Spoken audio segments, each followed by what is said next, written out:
Hi friends, let's go to the next question. The surface temperature of stars alpha and beta are 1227 degrees Celsius and 327 degrees Celsius respectively. What is the ratio of rate of heat radiation per unit area? That is Q alpha is to Q beta அப்படிங்கிறது. ரெண்டு star இருக்கு, ரெண்டு ஸ்டாரோட surface temperature கொடுத்துட்டாங்க. இப்போ ratio கேட்குறாங்க, ரெண்டு star இருக்கு, that's named as alpha and beta. Q alpha by Q beta ஓட வேல்யூ எவ்வளோ அப்படின்னு கேட்டிருக்காங்க. And we all know that E is equal to energy radiated is E is equal to sigma into T power 4. Right? So we can take it as T alpha by T beta whole power 4 அப்படின்னு எடுத்துக்கிறோம். Right? So T power 4. Now இங்க இந்த சம்ல என்ன இருக்குன்னா T alpha ஓட value 1227 சார்னா கிடையாது, 1227 அது செல்சியஸ்ல இருக்கு. எப்பயுமே நீங்க கெல்வின்ல மாத்தணும். பிளஸ் 273. அதே மாதிரி டி பீட்டாவோட வேல்யூ பார்த்தா 327 இருக்கு. 327 பிளஸ் 273 ஹோல் பவர் 4. இந்த 4 மறந்துடாதீங்க. So our answer will be 1500 by 600 whole power 4.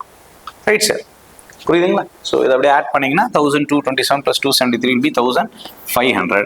327 plus 273 will be 600. So 0, 0, 0, 0 will get cancelled. What you get is 15 by 6 whole power 4. 15 by 6 is nothing but 5 by 2 whole power 4. 5 by 2 whole power 4 na 2.5 whole power 4. What is 2.5 whole power 4? 2.5 the whole power 4 is nothing but 39, right? So this is the right answer. Okay, let's go to the next question. I think you are clear with this. A certain volume of hydrogen is allowed to compress adiabatically to half its volume. The ratio of the final pressure to the initial pressure is அப்படின்னு கேட்டிருக்காங்க. Again it's a ratio problem. என்ன கேட்குறாங்கன்னா gamma is taken as 1.4. gammaவோட value அவங்களே கொடுத்துட்டாங்க. See adiabatically ஐசோதெர்மல்னா PV is a constant அப்படின்ட்டு எழுதிடலாம். இது எப்போ ஐசோதெர்மல் அப்படின்னு. ஆனா இங்க என்னன்னு கொடுத்துருக்காங்க, adiabatically அப்படின்ட்டாங்க. adiabaticனா PV power gamma is a constant. So how will you write this equation? First இருந்தது P1 V1 power gamma, second இருந்தது P2 V2 power gamma. Okay sir, என்ன பண்ணாலும் ஐசோதெர்மல் ப்ராசஸ்னா PV is a constant, adiabatic processனா PV power gamma is a constant. First in the pressure P1, second the volume V1, P1 V1 power gamma என்ன வேல்யூவோ அதே value தான் P2 VT power gammaவும் இருக்கும். Right, இப்போ இங்க என்ன கொடுத்துருக்காங்க அப்படின்னு கேட்டா volume is allowed to compress adiabatically டு half its volume அப்படின்னு கேட்டிருக்காங்க. இப்போ ஃபர்ஸ்ட் இருந்த வால்யூம் V1 அப்படின்னு இருந்துட்டா செகண்டா இருந்த வால்யூம் V2 என்னன்னா V1ல பாதி. நல்லா படிச்சு பாருங்க.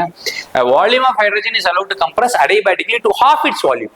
ஃபர்ஸ்ட் இருந்தது V1, செகண்ட் இருந்தது என்ன, ஃபர்ஸ்ட் இருந்ததுல பாதி, அப்ப V1 by 2 அப்படின்னு போடணும்.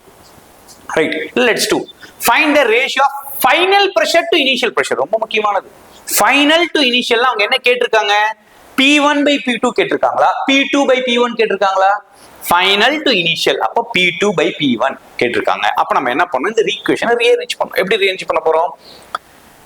இங்க இருக்க V1 பவர் காமா அப்படியே தான் இருக்கும். P2 by P1, இந்தாண்ட V2 இங்க வந்துருச்சு, V2 பவர் காமா. புரியுதா? அங்க என்ன கேட்டிருக்காங்க, final to initial, final P2 initial P1 is equal to என்ன பண்ணீங்க, P2 by P1, P2 by P1 is equal to V1 by V2. Gamma அப்படியே மேல வந்துச்சு. இப்போ இதை திரும்பவும் ரீஅரேஞ்ச் பண்ணுவோம். எப்படி பண்ணுவோம், P2 by P1 is equal to V1 by V2 whole power gamma. Right, but already என்னன்னு சொல்லிட்டாங்க அவங்க, half its volume, அதாவது V2 ஓட வேல்யூ என்னன்னு போடலாம், V1 by 2 ன்னு சொல்லலாம். So again I'm rearranging this equation.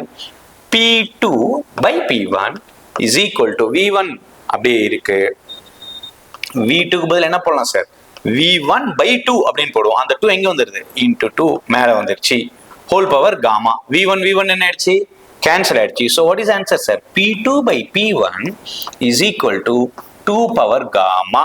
இது 8 கிடையாது, gamma. So what is the value of gamma? 1.4. What is the value of gamma sir? 1.4. So 2 power 1.4 என்ன வேல்யூ அப்படின்னு கேட்டீங்கன்னா 2.64. So this is the answer.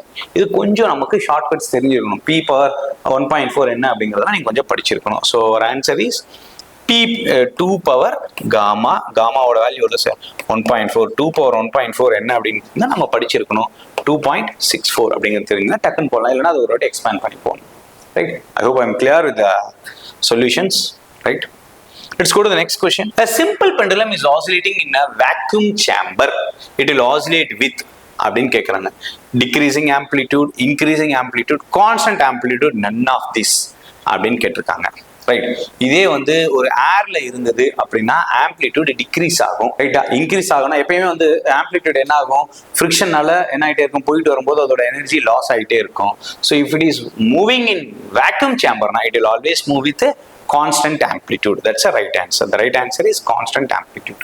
Okay, a body starting from the origin oscillates simple harmonically with a period of 1 second. At what time will the kinetic energy be 25% of its total energy? கேட்டிருக்காங்க. See, this is such a wonderful sum. I want you guys to understand this sum. ஒரு பாடி இருக்கு, அது simple harmonica oscillate ஆகுதுன்ட்டாங்க. இதுல 2-3 விஷயம் நம்ம தெரிஞ்சிருக்கணும். Since it's a question which needs a lot of discussion. இது ஒரு simple pendulum. These are the extreme positions. இது ஒரு extreme position, இது ஒரு extreme position. ஓகே, இங்க எந்த இடத்துல பொட்டன்ஷியல் எனர்ஜி அதிகமா இருக்குமோ அங்க see total energy of a pendulum is equal to potential energy plus kinetic energy. அப்படின்னா என்ன, இயக்க ஆற்றல் means kinetic energy, potential energy நிலை ஆற்றல் அப்படின்னு சொல்லுவாங்க. total energy மொத்த சக்தி. So total energy is potential energy, that is நிலை ஆற்றல், and kinetic energy is இயக்க ஆற்றல். Right? So total energy is potential energy plus kinetic energy. இப்போ என்ன சொல்லிட்டாங்க, at what time will the kinetic energy be 25% of the total energy? Kinetic energy எவ்வளோ இருக்கணும்னா 25%, அதாவது 25/100 டைம்ஸ் டோட்டல் எனர்ஜியா இருக்கணும். இதான் கேட்டிருக்காங்க. ரைட், கைனெட்டிக் எனர்ஜி எவ்வளோ இருக்கணும், 25% ஆஃப் டோட்டல் எனர்ஜி அப்படின்னு கொடுத்துருக்கோம். எங்க பொட்டன்ஷியல் எனர்ஜி அதிகமா இருக்கும், எங்க பொட்டன்ஷியல் எனர்ஜி குறைவா இருக்கும், இந்த பாயிண்ட்ல பொட்டன்ஷியல் எனர்ஜி மேக்சிமமா இருக்கும். ரைட், இங்க பொட்டன்ஷியல் எனர்ஜி மேக்சிமம் இருக்குன்னா கைனெட்டிக் எனர்ஜி என்னவா இருக்கும் சார், யா குட், மினிமமா இருக்கும். இந்த பாயிண்ட்ல kinetic energy will be maximum, potential energy will be of course very good minimum. Again in the point la potential energy will be maximum and kinetic energy will be minimum. So these are the points. இங்க என்ன அப்படிட்டு இப்போ இந்த இடத்துல total energy is completely kinetic, whereas இந்த இடத்துல total energy is completely potential. அதே மாதிரி இந்த இடத்துலயும் total energy is completely potential. நல்லா புரிஞ்சுக்கோங்க, இந்த இடத்துல total energy என்னவா மட்டும் தான் இருக்கும், பொட்டன்ஷியலா தான் இருக்கும், ஏன்னா kinetic energy மினிமம். இந்த இடத்துல total energy என்னவா தான் இருக்கும், kinetic energy தான் இருக்கும், ஏன்னா potential energy minimum. in other words it's zero. இந்த இடத்துல இப்போ again பாத்தீங்கன்னா total energy கம்ப்ளீட்டா பொட்டன்ஷியலா தான் இருக்கும், kinetic energy இந்த இடத்துல இல்ல, minimum. in other words it is zero. Right, இப்போ என்ன கேட்கறாங்க, ஏதோ ஒரு இடம் இருக்கு இன் பிட்வீன்ல, இந்த பாயிண்டோ இந்த பாயிண்டோ ஏதோ ஒரு இடம், அந்த இடத்துல கைனடிக் எனர்ஜி டோட்டல் எனர்ஜில 25% இருக்கணும் அப்படிங்கிறாங்க. இது இப்படி மாத்தியும் கேட்கலாம். பொட்டன்ஷியல் எனர்ஜி எங்க 75% குறைஞ்சிருக்கு அப்படின்ட்டு கேட்கலாம். ரைட், 75% பொட்டன்ஷியல் எனர்ஜி இருந்தா அந்த இடத்துல 25% என்ன இருக்கும், கைனடிக் எனர்ஜி தான் இருக்கும், அப்படியும் கேட்கலாம். So in both the cases answer is going to be the same. Let us solve it. Right, நவ இன்ஸ்டன்டேனியஸ் கைனடிக் எனர்ஜி, இந்த க்ஷணத்துல எவ்வளவு கைனடிக் எனர்ஜி இருக்கு அப்படின்னு கண்டுபிடிக்கணும் அப்படின்னா அதுக்கு என்ன ஃபார்முலா, ஹாஃப் kinetic energy என்ன sir formula, half mv square. This is the formula for kinetic energy. Well, good.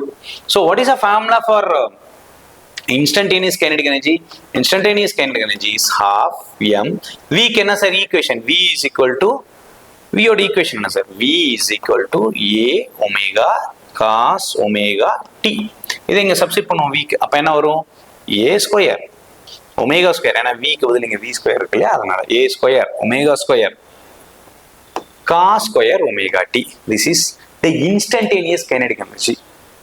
This instantaneous kinetic energy எவ்வளவா இருக்கணுமா, 25% of the maximum kinetic energy, that is 25/100 half m v square அப்படின்னு கேட்டிருக்காங்க. half m v square அப்படின்னு கேட்டிருக்காங்க. Right, இந்த time t ஏ கேட்கறாங்க, time period t ஏ கேட்கறாங்க. ஏதாவது டவுட் இருக்கா? Okay, now let's go. So let's write half m a square omega square cos square omega t is equal to 25/100 ன்னு போடணும். அதை என்ன போடுறேன், 1/4 into half m v square அப்படின்ட்டு எழுதுறேன். ரைட்டா? இதுல என்ன கேன்சல் ஆயிடும்? half half கேன்சல் ஆயிடும். mm என்ன ஆயிடும் சார்? கேன்சல் ஆயிடும். So next half m a square omega square cos square omega t is equal to 1 by 4 into 1 by 2 v is equal to a omega அப்படின்னு சொல்லுவோம். அதனால v க்கு பதில் a square omega square அப்படின்னு போறோம். So you can find half m a square omega square cancel ஆயிடுது. So what you get here is cos square omega t is equal to 1 by 4. In other words, cos omega t is equal to 1 by 2 அப்படின்ட்டு எழுதலாம். ரைட்டா? புரியுதுங்களா? So what is omega t? Omega t is cos inverse of 1 by 2. அப்ப என்ன 60 degree? 60 degree என்னன்னு சொல்லலாம்? pi by pi na 180. Omega t is pi by 3, 60 degree. 60 degree என்ன பண்ணும்? pi by 3. 180 by 3 என்ன வருது? 60 வந்துருது. ரைட்டா? now உங்க டைம் தான் கேட்டிருக்காங்க. at what time? இந்த t தான் கேட்டிருக்காங்க. so பாருங்க, இது வரைக்கும் நல்லா புரிஞ்சுக்கோங்க. t is equal to pi by 3 into omega. 3 into omega. இப்போ ஒமேகாவோட வேல்யூ என்ன? 2 pi by t. 2 pi by t. திரும்ப எழுதுவோம். so pi by 3 into ஒமேகாவோட value 2 pi by t. by t என்ன? டைம் பீரியட் மேல வருது, கேபிட்டல் T. இந்த time period value எவ்வளவு கொடுத்திருக்கு? டைம் பீரியட் 1 செகண்ட் அப்படின்னு கொடுத்திருக்காங்க. இந்த t க்கு 1 கொடுங்க. so t is equal to pi by 6 pi. Pi and pi will get cancelled. So your answer will be 1 by 6 seconds. The right answer is option D. The electric flux through a hemisphere of radius r placed in a uniform electric field of intensity E parallel to the axis of its circular plane அப்படின்னு கேட்டிருக்காங்க. நல்லா புரிஞ்சுக்கோங்க. ஒரு electric flux இருக்கு, it is passing through a hemisphere. Let us draw a hemisphere. எப்பயுமே diagram வரையணும். That's a secret of success. Okay, this is a hemisphere. Hemisphere நினைச்சுக்கோங்க. Okay. Now, radius என்ன இதோடது? R மென்ஷன் பண்ணிட்டேன். Placed in a uniform electric field of intensity E. Intensity electric field என்னன்னா E. Right. Parallel to the what sir? Axis of the circular plane. So இந்த வழியா போகுது electric field. It's parallel. Okay, இப்போ என்ன கேக்குறாங்க அப்படின்னா flux என்ன அப்படின்னு கேக்குறாங்க. What is a flux? Phi is equals to the total flux phi is equal to closed integral over E dot ds. Okay, so the flux enters through this area and comes out through this area. It's in the form of a circle. Right? So total flux phi எவ்வளவா இருக்கும் அப்படின்னா E into what is the value of ds sir? ஹெமிஸ்பியருக்கு இதுக்கு சம்பந்தமே இல்ல. It is entering in the form of a circle. இப்போ சர்க்கிள்க்கு என்ன? pi r square. So phi is equal to E into pi r square. The right option will be option C. Right? So I hope you have liked all the videos. Kindly do subscribe our channel. Thank you and wish you all success.